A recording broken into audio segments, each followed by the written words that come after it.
Hello, I'm Patricia Doyle and we're here at the Vernon Community Arts Centre again. Today we have Christine Kashuba here and she's going to show us something about the fine art of cyanotypes. Yeah. Can you tell me what that is, Christine? Well, cyanotypes are a really fun process. It's an old photographic process, so it's actually before black and white photography. And so you mix some chemicals together in a dark room and you let it dry and then you expose it to the sunlight and you end up with prints similar to the ones that you have in the background. So you get to be a mad scientist. You do. Okay, I'm into it. Let's do it. It's a combination of science and art, which happens quite a lot actually. It does.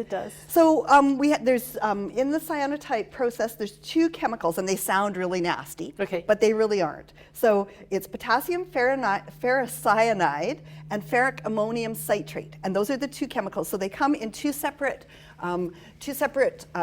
containers, and if you want to do the process this way, you can actually buy the dry chemicals and mix it yourself if you want to really get into it. But if you want a simpler version, you simply have an A and a B solution, and you have two little beakers. Oh, they're so cute. Or you could use measuring cups, but make sure if you're going to use a measuring cup that this is a dedicated art-making measuring cup. Don't use it for your kitchen afterwards. That's the toxic one. Don't drink it. Yeah, don't drink that stuff. So you can imagine that this would be in a dark room type setting or a very dim room.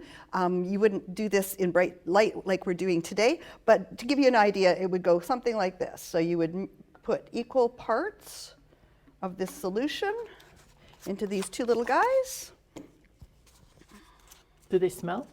I don't stick my nose over it, so Good idea. I don't know. But so you've got two different solutions, similar amounts. You've got measurements on the sides of these. You probably can't see that, but they're similar amounts. And then you would take your measuring and pour them together. And voila, that now becomes your light sensitive solution. Oh, okay. So because it's light sensitive, dim room, and you can put this solution, once it's mixed, either on paper. So you can either take a piece of, I use printmaking paper, so the paper I use is Reeves BFK paper, so that it absorbs the solution.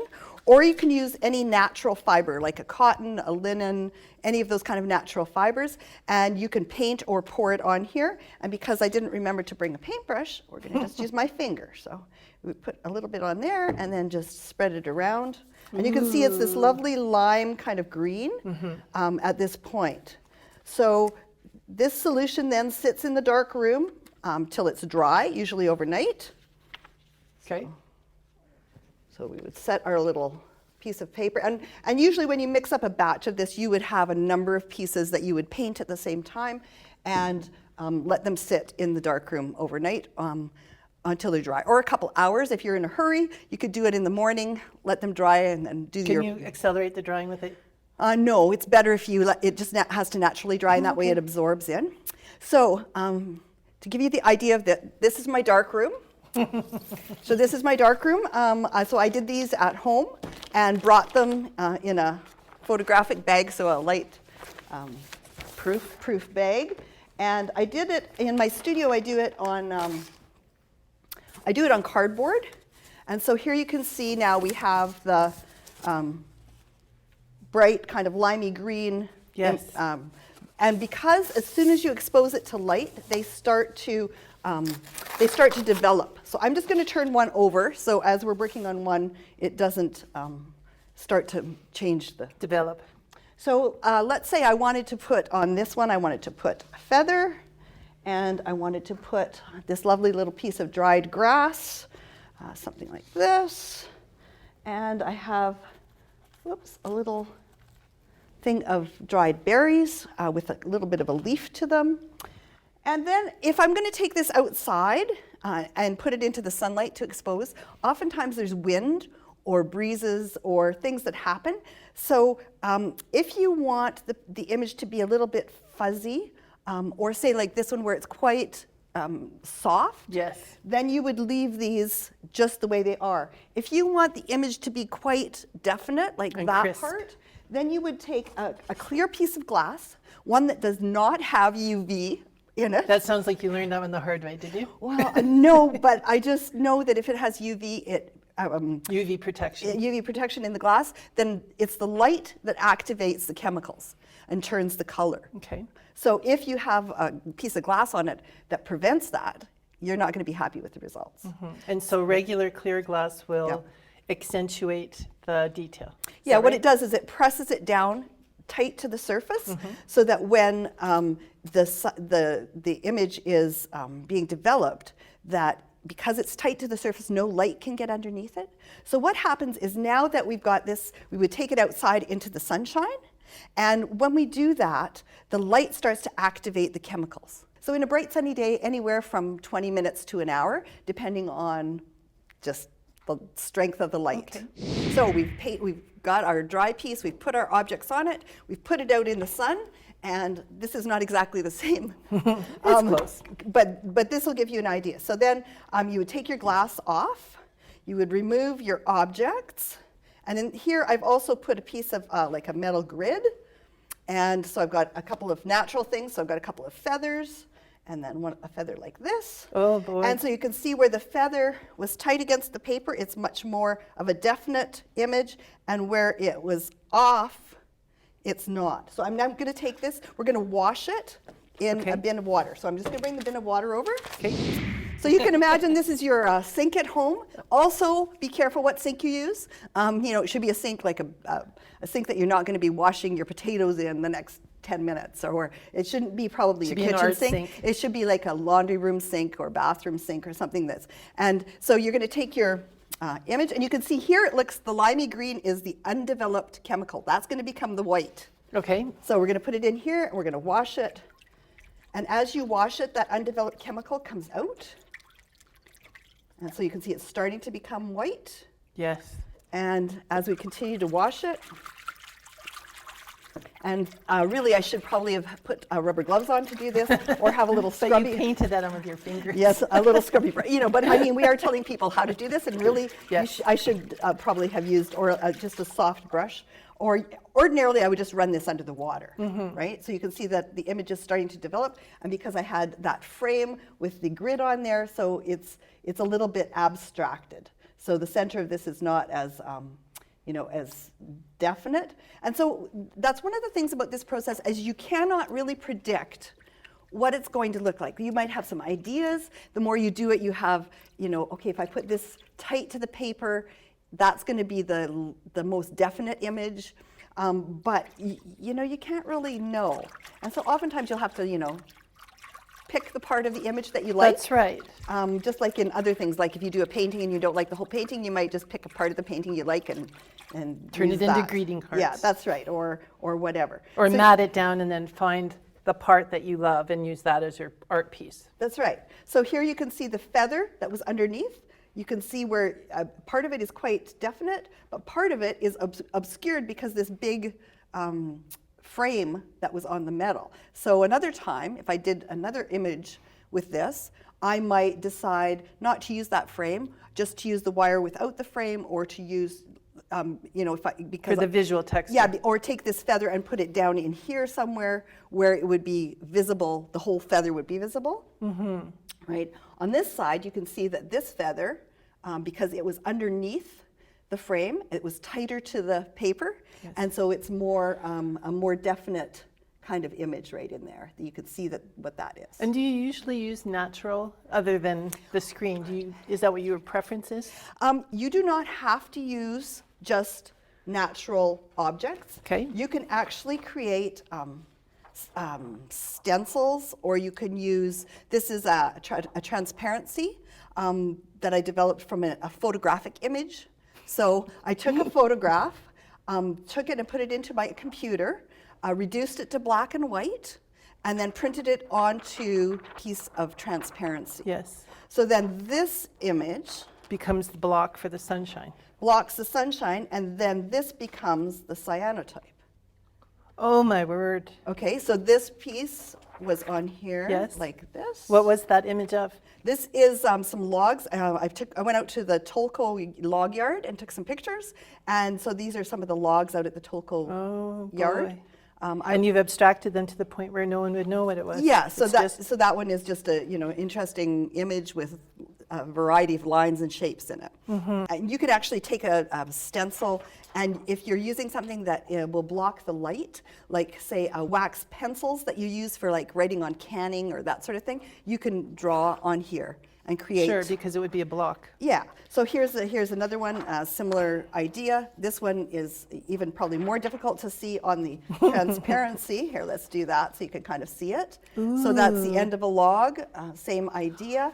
And here is the cyanotype from that. So if you put the cyanotype underneath, so you're not limited to the size of these kinds of pieces. So I've done some pieces with these kind of transparencies that are, I think, 22 by 28, also with the logs. So my thing with the logs was I was looking at the whole idea of the pine beetle and the blue wood, and so I was looking for a process that kind of reflected kind of that whole idea, and I thought that this was pretty close to denim color, and so I used this for this series of work with the cyanotypes to develop that idea. And why is it sometimes a paler blue and sometimes a darker blue?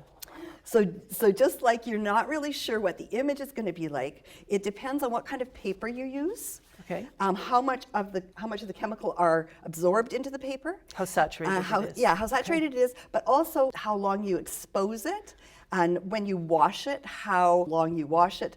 So all of those kind of things come into play. So I noticed that the little piece that we washed, we didn't get all the chemicals out of there, so there's some color in there, green there. and so it might turn into a mid-tone. So to get mid-tones is another whole challenge, because typically it was just a two-part image, a white and a blue.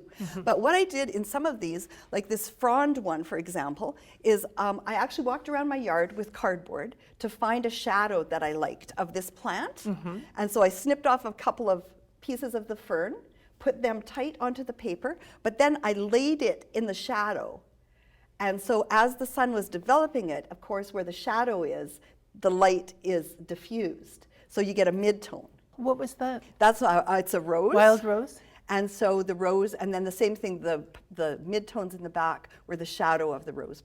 So that's kind of how you can develop poppies, oregano, and then another fireweed. So I didn't even see that one. I love it. And so you can also do this with fabric. Like if you wanted to take fabric and lay it like a sheer fabric, you could crunch it up or fold it. Oh, so it doesn't have to be an object. I really love this process, and it's a really fun process to do because you get to reflect the natural world in all its wonder, right? In all and you get different to be formats. outside looking for things to add to it as well. And in the sunshine, developing it. Yeah, and in the sunshine developing. So the developing of it, if you're developing it indoors and you're using a light of some sort, a UV light, it will take probably close to an hour to develop that image. So this is one, so very similar to the one we set up right there. So this was the feather, the piece of grass, the leaves coming down, and the berries. So here you can see the berries weren't touching. And so because they weren't touching, you only see one or two that are really faint. Yeah, really bright. But it's the suggestion, right? Yeah, and so that's kind of how that works. And do you need to rinse them immediately after they've been exposed? Is that important? It's important because otherwise the chemicals keep developing. Oh. Right? And so does it get darker? Yeah, well, it would get darker, and you might lose everything. Some of the light I think that's what happened actually with this one today, because we left it out for quite a long time, and so some of those kind of mid-tone things got lost because there was enough light coming in from the sides. It didn't seem that sunny though, did it?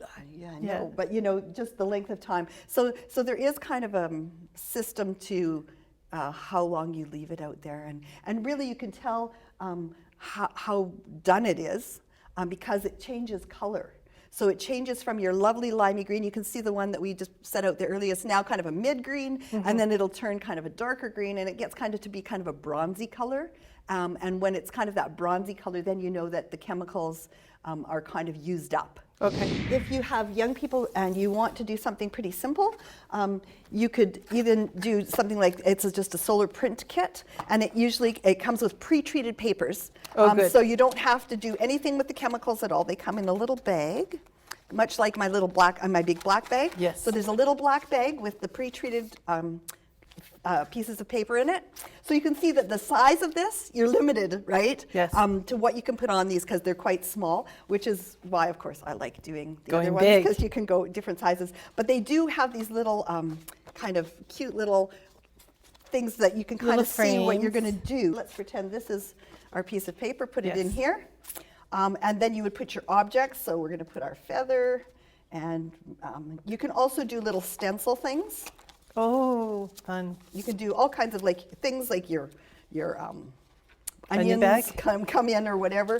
Or you can even do you can buy little kids these little kind of rubbery things. So any of those things, anything that will block the light, you can put in here. So you get the idea that the kids then could do this without too much difficulty. You take it out, put it out in the sun, it changes color, you bring it in, you wash it in the sink, and you have your solar fun, print. and everybody gets to be a mad scientist. That's right. Now, where's your work for sale these days? I know you're always at Artsalutely here, but Yeah, my work's at Artsalutely and at select shows throughout the year. I do have a home studio, so if people are interested, they can contact me at ChristineKashuba.com. well, thank you, Christine. I think this is fascinating, and I can't wait to try. I'm going to try and get in on one of your workshops I because look it forward looks to really it. fun. Thank you so much. It's been a pleasure to be here. And You were a wonderful guest, and I learned a lot about cyanotype. Thanks. So thanks for joining us here at the Vernon Community Arts Centre. We hope to see you again.